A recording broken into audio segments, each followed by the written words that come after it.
to then really think about how do we design assessments for this modern world. If I just sort of flick through here. So before I begin, I'd like to acknowledge the land that we are joining in from. So we'd like to welcome you to this webinar by acknowledging the traditional owners of the lands we meet today. I know that today we have participants from different parts of Australia, but also different parts of the world as well. We've got New Zealand, we've got people from, I think, Hong Kong as well. I can't remember. So although we are meeting online, we are still physically on some traditional lands. Personally, I am located in the land of the Bedigal people, where the University of New South Wales is located. And I pay my respect to the elders, laws, customs and creation spirits. And I'd like to encourage you to acknowledge your own location using the chat, if you can, please. And just a couple of protocols before I hand over the microphone to our presenters today.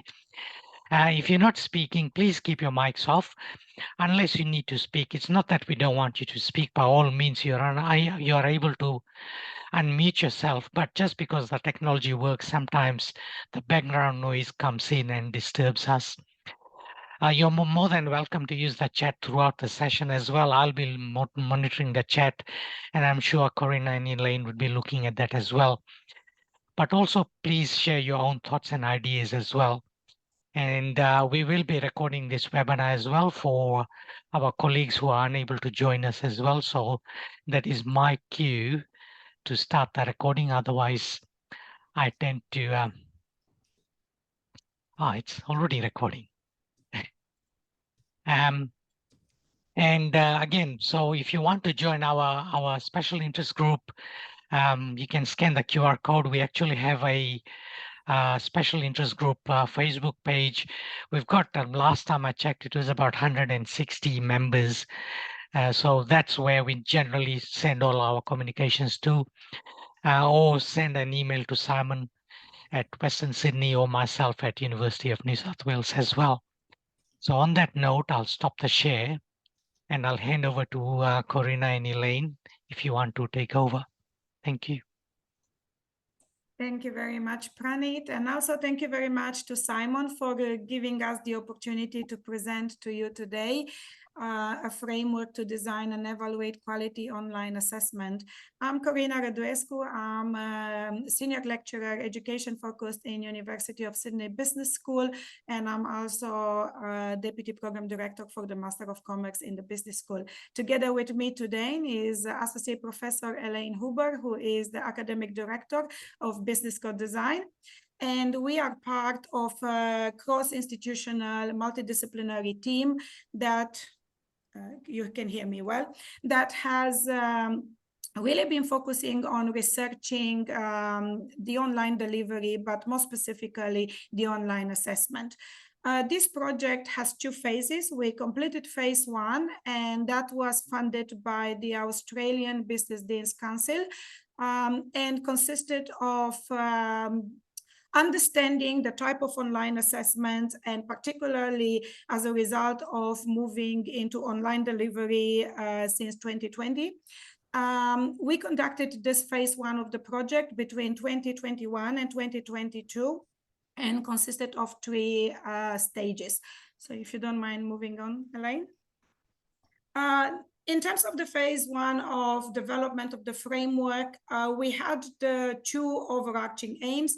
First was to understand the current state of the summative online assessment that were used in business education, specifically business school in Australian universities. And following that, understanding and developing the key design considerations that educators are using when they develop and obviously manage and use online assessment. We had two overarching research questions. First, we tried to understand what forms of online assessment were at the time currently used in the Australian university business education, and what challenges do educators face when designing and implementing those types of online assessment. I'm going to take you through the process of how we develop the framework that Elaine has just shown on this slide. Our framework, final framework, consists of 6 elements for design and 4 contextual factors that are actually impacting the decisions for designing online assessment. So in terms of the background of this project, as we all know, in 2020, we had to quickly move to online delivery, and our focus was pretty much on online assessment, particularly in business education. The reason for that was that we had a highly international cohort of students, and many disciplines have professional accreditation or specific professional accreditation requirements, such as accounting requiring exams to be held physically because they had concerns about academic integrity with any type of online assessment delivery. So as a result of this international student cohort, obviously we were restricted in terms of how much can be delivered online, specifically 1/3 of the program as a part of the visa condition for our onshore international students. But we also had requirements and expectations, as I said, from some of these professional accrediting bodies that were specifically requiring invigilated assessment and the accounting example that I've just given before. And these are all issues surrounding the academic integrity with online assessment delivery. That was not new, only post 2020. It was something that was concerning even before that. Next slide. So we used a mixed method to develop the framework consisting on 3 stages. We started with a systematic literature review of articles during 2011 and 2021. We identified 67 papers that were relevant to online assessment. And the purpose of this systematic literature review was to identify the key issues in online assessment, and they were informing the development of the framework. We then conducted an online survey where we asked the participants to examine the usage of online assessment and try to apply the framework as we actually design it as a result of the systematic literature review. We had 97 respondents from 15 business disciplines. And we follow up that with 4 focus groups involving educators in business education, obviously, trying to dive deeper and go for in-depth insights into issues that are associated with the delivery, implementation, and design of different forms of online assessment. We had 9 participants from 14 universities across 4 states and territories, majority from New South Wales, given that the project team is all located in New South Wales in different institutions. So we started with the first question in the survey, asking participants to tell us through open-ended questions, what are the most important online assessment design considerations? And I think it's not surprising looking at the results here that academic integrity, authenticity, and student experience were highly ranked and mentioned by many participants, given the context in which we conducted the study in 2021 and 2022. Meeting the subject and learning outcomes ranked quite highly, and it's something that we all consider when we design assessment, not only specifically to online assessment. However, it was surprising to see that student information integrity and quality of the feedback were actually mentioned or ranked the lowest in how many participants really considered this criteria in when they design assessment. We figure out that the student information integrity, particularly, it's something that the universities were taking care of through the policies and the IT in the background, reason for which probably that was not something that us were having in our minds thinking about designing the assessment. And the quality of feedback was a little bit interesting, and we tried to unpack that a little bit more in the focus groups because these were just open-ended questions, and we did not get a lot of insights into those responses. We then asked the participants to rank a number of design considerations that we developed through the literature review and consider from not important at all to very important what people believe are really essential when they consider designing an online assessment. Not surprising, the 5 elements or criteria that we identified through the literature review, such as ensuring the academic integrity, providing quality feedback, enhancing the student experience, maintaining the integrity of student information, and ensuring the equity of access for students, were all ranking above 4 out of 5.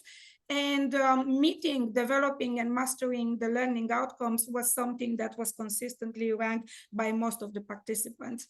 And that is not surprising, and it's an element that we did not consider in our framework in the end, because we believe that that's an implicit element that everybody is considering when designing any type of assessment, regardless of whether it's online or not.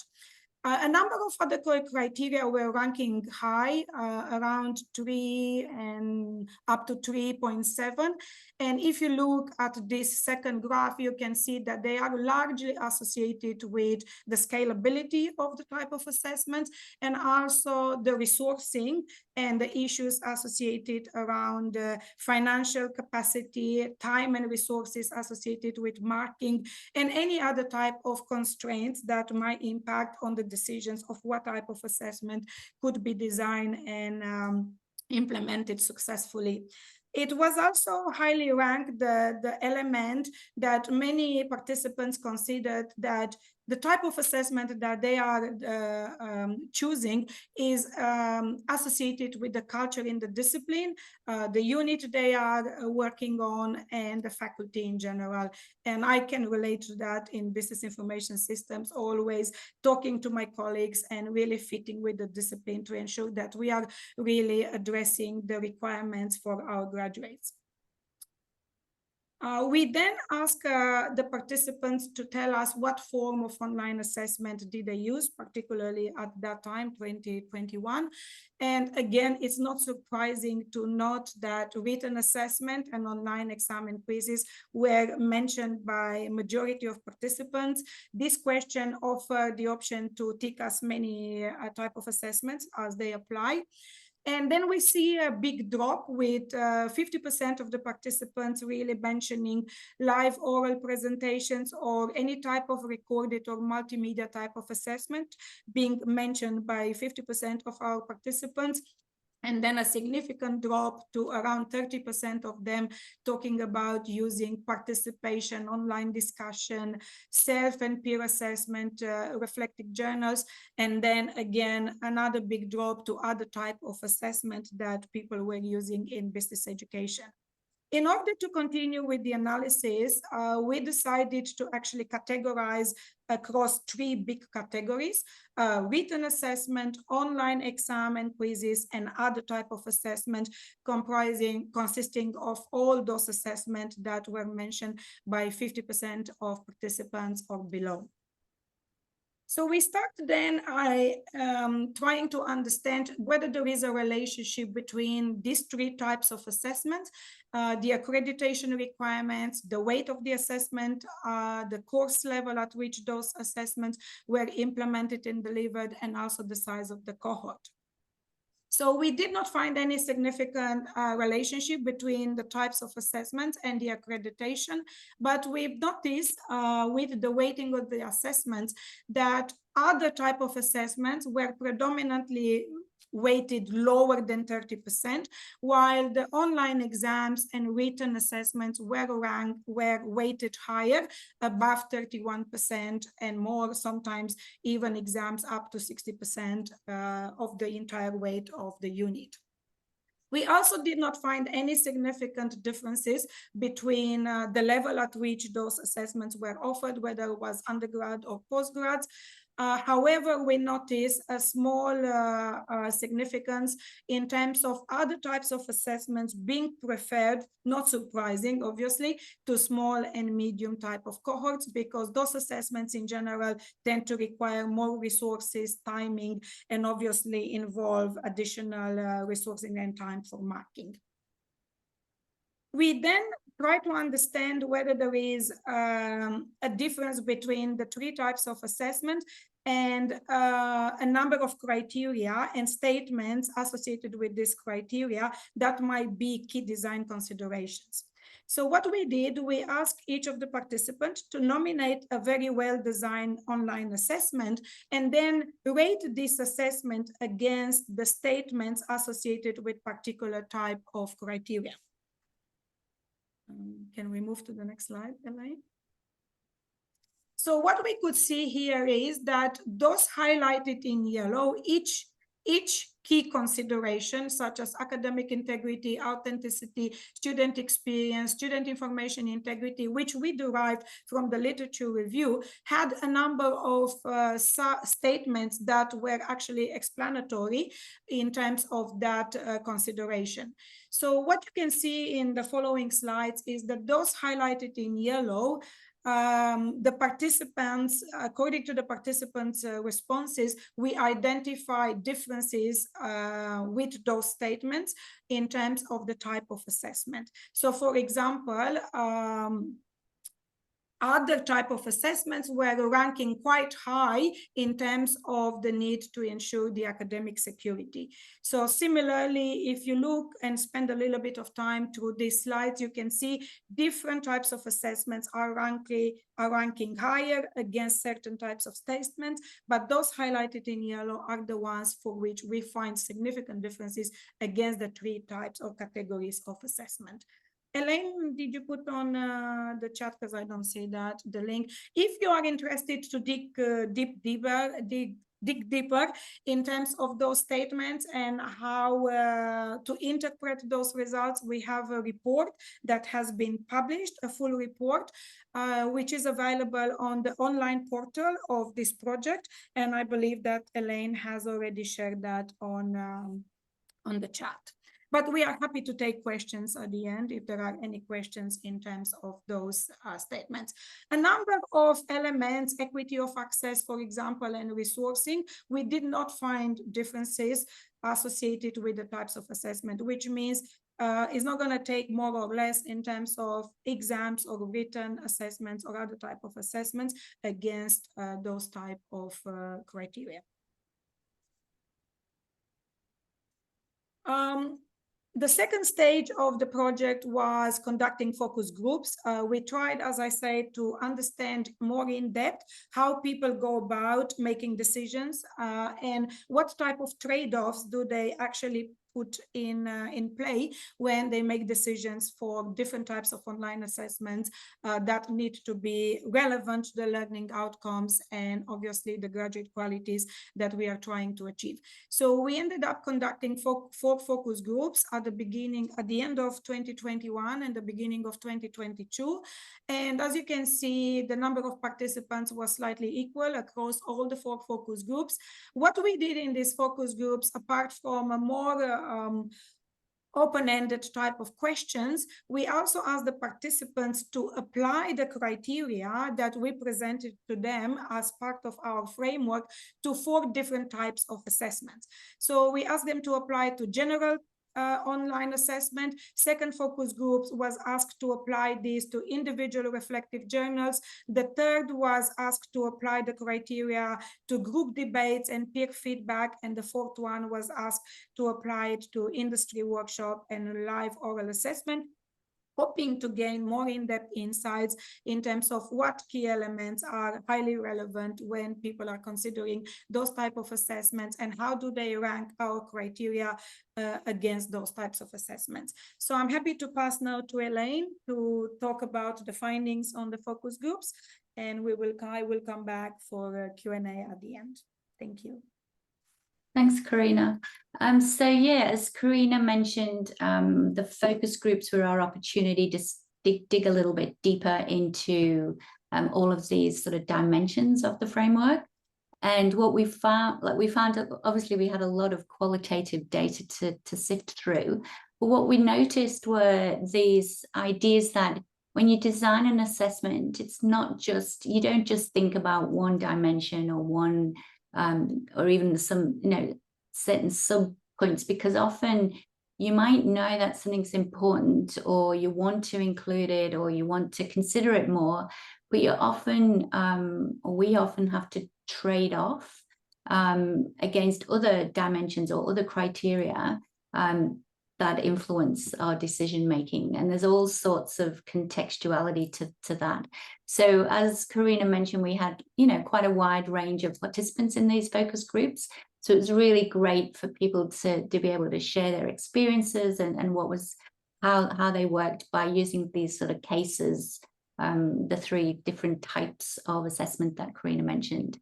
And so what we've got in our paper, and we've tried to highlight some of the important points on the slides, are some of the some dot points here that speak to each of those criteria. So I'll just, you know, we've got lots more to share in this presentation, so I'll just pick out a couple of examples. So in terms of academic integrity, we found that obviously it is forefront of everyone's mind, and the survey showed us that quite strongly. But you know, the whole idea of invigilation, if it was a summative exam or an assessment, you know, how do you trade off the need to invigilate, particularly if you've got, and then there was this other trade-off, of course, with accreditation requirements and being able to assure the person actually is submitting the assessment. Also how, you know, academic integrity, so some of those other more innovative assessments were better, you know, people knew that they were better in terms of the academic integrity element, but then that's impacted by marking, scalability. If you've got classes of 1,000, which are not uncommon in our business school at Sydney, you know, how do you take those factors into account? An example of trade-offs within the student experience might be students' feedback. So often, you know, we want to, I wouldn't say appease students, but make sure every student is has a good experience when they're dealing with their assessment, but not all. So sometimes academics were telling us that they tried more innovative assessments, but then the students didn't like them, they got poor feedback, that impacted on their career, therefore they didn't want to take that risk, they didn't want to try new things, so they stuck with sort of more traditional methods of assessment. There's an example, there, in terms of feedback, you know, again, we've got very large cohorts, we've got a lot of inexperienced, we've got some inexperienced tutors who do marking, might not be able to do audio or video feedback as well as others. So there's a training element there. We've got the sort of resourcing, which were one of our contextual factors, is then being traded off in that respect. And there's a whole bunch of other sort of dot points there. I'll pick out the authenticity one. Obviously, everybody talks about assessments being authentic, but, you know, involving industry in every assessment or in some assessments is time consuming.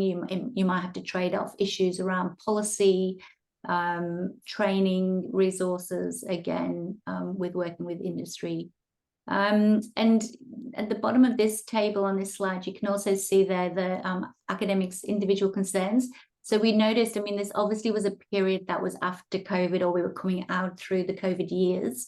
And there was a lot of, you know, angst around having gone online, and lots of that was coming out. But we felt it was important to acknowledge these concerns, and we've written a little bit about it in our paper around, you know, well, you can see some of the points there, you know, basically supporting staff, not just students, through the pandemic. And that point about taking risk in large classes, that, you know, it's amplified. Anything that goes wrong is amplified and can, you know, impact on careers and that kind of thing. So there was lots of these trade-offs and that people take into account when they're designing assessment. So we came up with this framework, and you can read more about it on the website that we've shared. And we started with these sort of 6, the internal circles, if you like, these 6 dimensions, and then those outer contextual factors. But, you know, we acknowledged that we'd only asked educators or people involved in designing assessments. And so we really wanted to validate this. We developed this framework, but we wanted to validate it. Before that though, we wanted to share it, and we wanted people to start sort of using it. So we sort of thought about, well, how could people use this? What information are they going to get out of this? And so there are a couple of examples there on this slide about how you might use a framework like this to evaluate existing assessments that you've got, or to design a brand new one from scratch, you know, keeping these elements or these dimensions in the front of your mind during the design. It can also be used for accrediting bodies. We've had lots of conversations with different accrediting bodies about the importance of these aspects for their consideration. You can also just document the kinds of trade-offs that you have to deal with in your own development with assessments. It can stimulate discussions within disciplines, within groups around what is good quality assessment. And, you know, we hoped it would be useful for people to build on. But like I said, we felt like we needed to authenticate this. So we've got a lot of examples that we collected from the initial survey on our website that you can browse through. We always invite people to add other examples, you know, and we've tagged different assessment examples with some of these design criteria or design dimensions from the framework. And so feel free to use and share that website. But yeah, we realized there was so much more to do. We only had the educator perspective. We were looking specifically at business because that was our backgrounds, and that was, I think Karina mentioned at the beginning, we were initially funded by the Business Deans Council to do this work. And we did want to start evaluating, are people using it and how are they using it? So we then moved into phase 2 of the project around this validation piece. And we wanted to ask these different stakeholder groups what they thought about these dimensions and whether they were relevant to all of these stakeholders. So we flipped it in phase 2. We started by running focus groups and then some interviews with these stakeholder groups. And then we've developed a survey, which we'll get to towards the end of the presentation, that we then want to send back out to our stakeholders to find out, have we, you know, because we've made some changes, and I'll talk a little bit about those next. And, you know, in addition, we also wanted to think about, is this just for business, or do we want to look at other disciplines?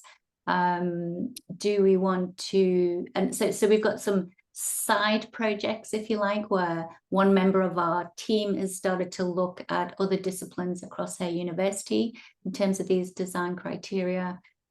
We've also started another side project with 2 groups, one in America, Cornell University in America, and Secosia University in Cyprus. So a European perspective, a North American perspective around, you know, are these global, these dimensions? Are they useful for other people? And of course, we can't go through any presentations without talking about generative AI.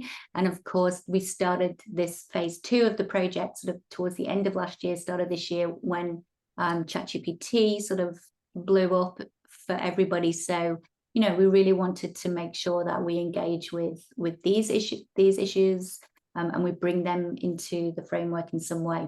Hello? Oh, thank you, Carol. Oh, sorry. It's okay. I thought I was on mute. So what we've done, I'll run you briefly through. So we're through the interview and focus group stages, and we've started to distill some of the information that we've gotten from these stakeholders. So we've run some focus groups and interviews with educators, and some of the things that they've started to tell us, you know, we were asking what's missing, what else, you know, could we add, and what's still trying to pull it apart a bit more and be more critical about it. So we did find from them that, you know, we really need to differentiate. Often design criteria are quite different, or thoughts about design are different depending on the type of assessment in terms of summative and formative, rather than where we were thinking about types of assessments like an exam or a written report or a presentation, but we were getting a message that actually possibly think about the two types like that. There was, I've only picked out a couple of dot points from the reams of qualitative data that we've got. But another thing that was coming out was about, you know, educators were saying it's all very well saying we need to give the students a good experience, but we don't want to dumb down our assessments so that it makes it easy for them. You know, we need to be clear about scaffolding assessments and making not the content of the assessment easy. It's still being a challenge, but helping the students access the assessment and be able to complete the assessment well. And obviously the idea of, you know, we've talked a lot in these focus groups and interviews around technology, generative AI, but just generally about digital literacy across the board, in terms of talking about online. If we want to do something more innovative, you know, yes, people don't want to take risks because of scale and those sorts of things, but are there actually some underlying digital capability work that we need to do? Our students was interesting. We had a number of focus groups with students, and we asked them to sort of rank and tell us what they thought about these dimensions. Feedback always came out on top. We all know this. We've read it in the literature. We all experience it in our teaching. They always ask for more feedback, even though they never read the feedback that we always, well, not everybody reads the feedback that they're given.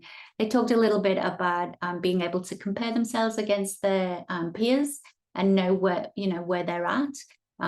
More exemplars of what a high distinction looks like and what a fail might look like. Easier said than done, we all know. They did talk about in terms of the student experience, students spoke about cognitive load, particularly in group work situations where, you know, the usual type of gripes around group work. Some people carry more of the workload than others do. And they talked about authenticity in terms of being prepared for the future of work and doing assessments that were infused with AI in some regards so that they were prepared to use AI in the workplace. Our decision makers, so we interviewed a number of policy sort of people involved in a high level within the university systems in developing policy around assessment, that kind of thing. They talked to us about financial implications, how they'd like to harness our data analytics in a better way. They also talked a lot actually around academic integrity, which is at the forefront of everybody's mind. You know, can we have this idea of a two-pronged approach, if you like? You know, are there certain assessments that don't need the rigorous invigilation type, and or, you know, can we differentiate? Can we see which are the must-haves for this type of assessment?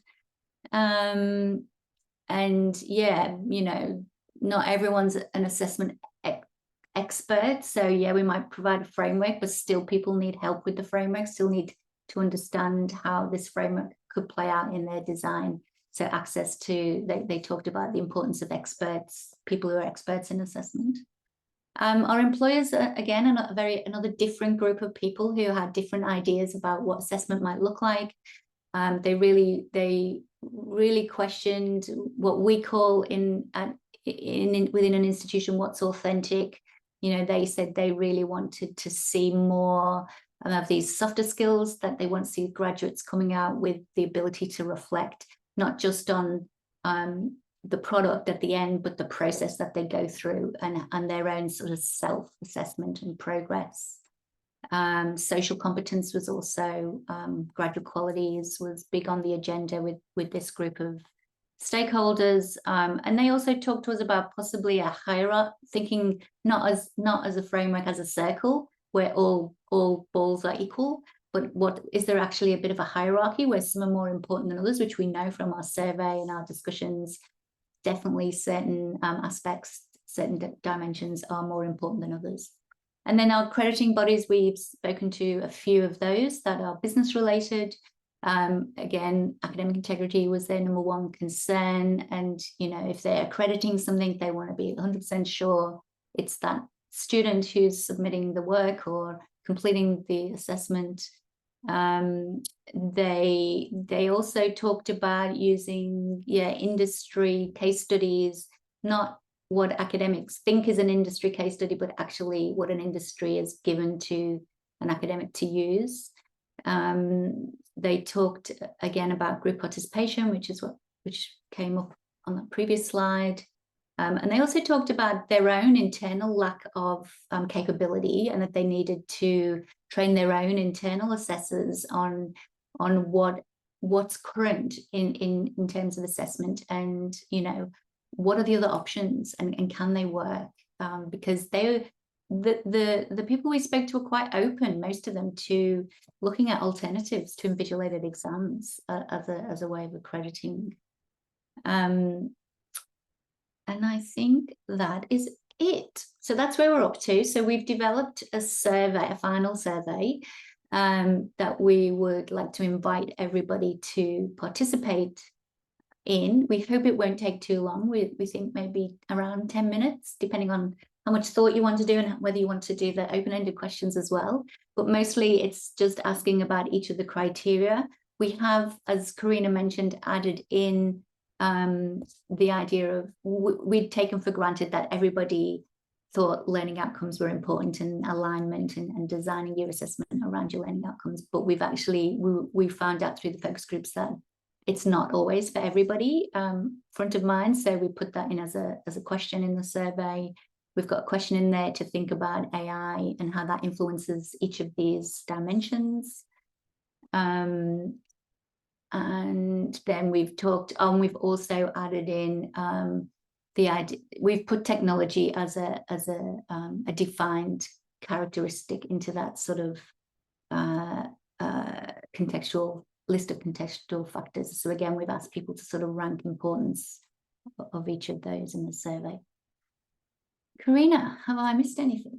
I think no. I'm just sharing the link on in the chat as well. Yeah, I think what we've also noticed is that at the beginning, when we did the survey, people were still early into, still facing the transition.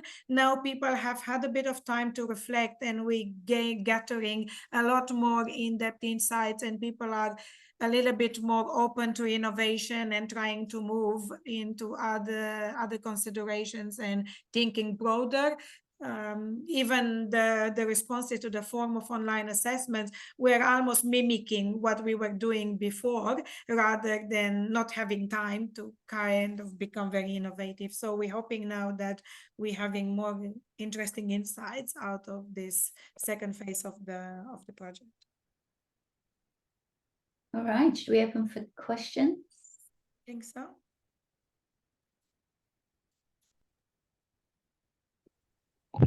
Thanks a lot, Karina and Elaine. I think that was actually quite good. I've never heard you guys share these results before, so I really enjoyed it. And just going back to that survey link, I might share that link with our members if it's all right as well. That would be thank you. Yeah. Thank you. So yeah, I guess if you are comfortable, you can unmute yourself and then talk to Karina and Elaine, or put your questions in the chat, whatever you're comfortable with. I think we have a question, Elaine, if we want the survey responses from across the ditch. Rachel is asking. Yeah, good question, Rachel. So, I guess we are at the moment, the survey is based on Australian higher education, business higher education. But yeah, if you're in business and you've got some thoughts, we'd love to hear them. Probably our accreditation bodies would be focusing on Australian accreditation bodies, but I think as an educator, I don't think it would matter where you're from.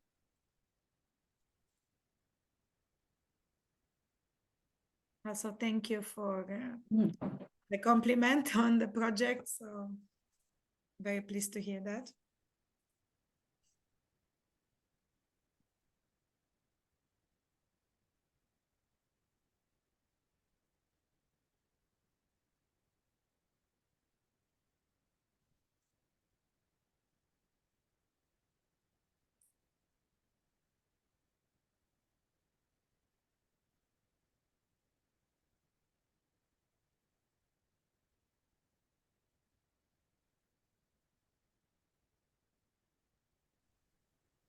That's a very I think you guys have covered all the areas as nobody's interested.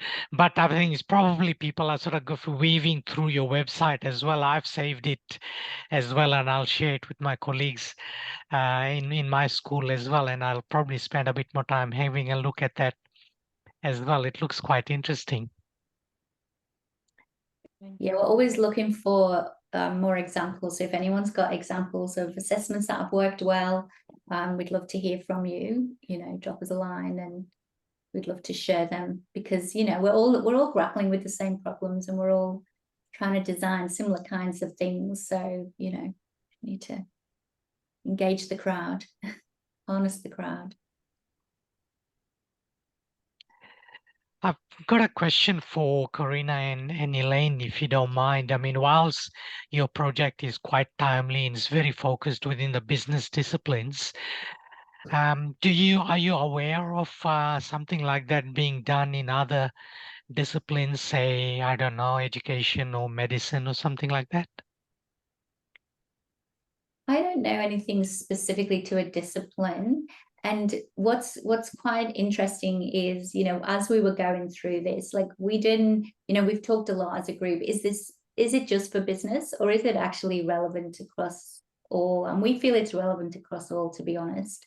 Obviously, we've got a specific thought around accreditation because of the business, that side of business.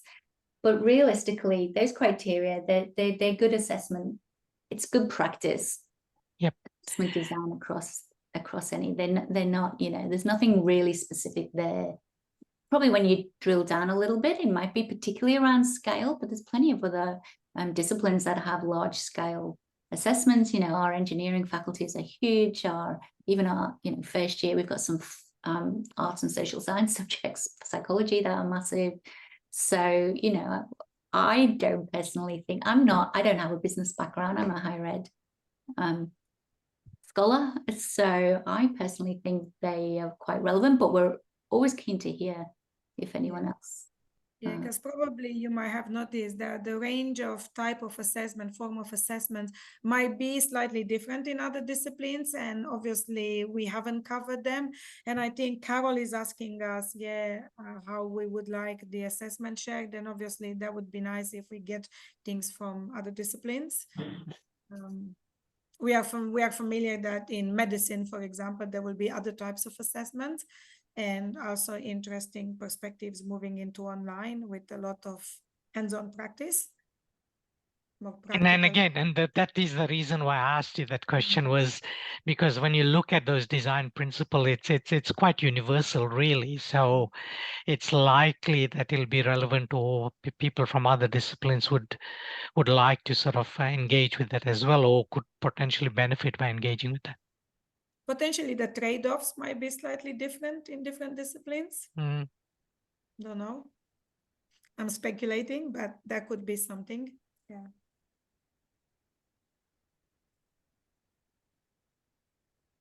I wonder whether any of the audience know of any other or use any other kinds of frameworks, or I mean, we've in the literature, when we did the initial literature review and when we read the paper, you know, we've lent heavily on work by Professor Margaret Bierman, and, you know, Philip Dawson at Cradle.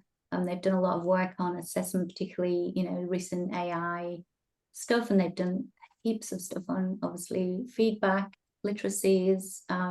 So we've tried to, you know,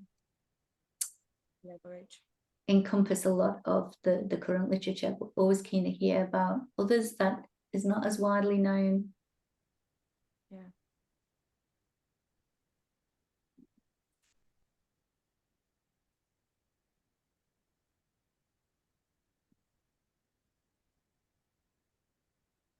Well, look, if there's no other questions, I'm not sure. I mean, we could potentially give 10 minutes back to the attendees. Sounds great for a Friday afternoon. I'm sure they'll be happy. That's right. And given we all getting close to the end of the term, end of the semesters and things like that. So we're happy to hang around if you've got any questions or anything like that. But if there isn't any other questions, I'd like to thank Corina and Elaine for coming and sharing this. I've certainly have enjoyed listening, and I've took note of all your website and things like that. And I'll share the website and the survey with our members as well, including the recording from this session as well. So thank you very much. And yeah, Thank you. thank you for everyone for attending. Thank you everyone for coming at 2 p.m. on Friday. Yeah. Thanks, Pranit, Have for a the lovely invite. weekend, and yes, thank you for giving us the opportunity again, and we're happy to be contacted if anyone wants to get in touch with us. It sounds like you've done an amazing job. Thank you so much. All that research, wonderful. Yep. Thank you. Thanks, Carol. Thanks, Marlene. That really was actually quite. I mean, I talked to Simon about it, and then he filled me in very briefly what the project was about. But I never seen you guys share that before as well. So I absolutely loved it actually, and I like those principles. And as Elaine, as you mentioned, they're quite universal principles. Like really, it could very well be transferred to all different disciplines. Yeah. I think so. Well, thank you again, Pranit, for organizing this and giving us the opportunity. So very happy to share all these links. Do we have a copy? No, we didn't send a copy of the presentation, but the links are on the chat as well. Or would you like us Yeah, to no, I've send? saved it. I've saved it all. Them. That's Okay. okay. If you want me to share the slides, I can do that as well. But it's all in the recording anyway, so I'll share the recording. It probably is just as good, I think. And I think the report is good because it really captures in detail those slides. It's all as much as we could share from the vast amount of data that we have, qualitative in particular. So yeah, if people want to get more insights, the report is very comprehensive. Sure, yeah. Excellent. So we still have two people online, Marianne and Susan. Are you still there?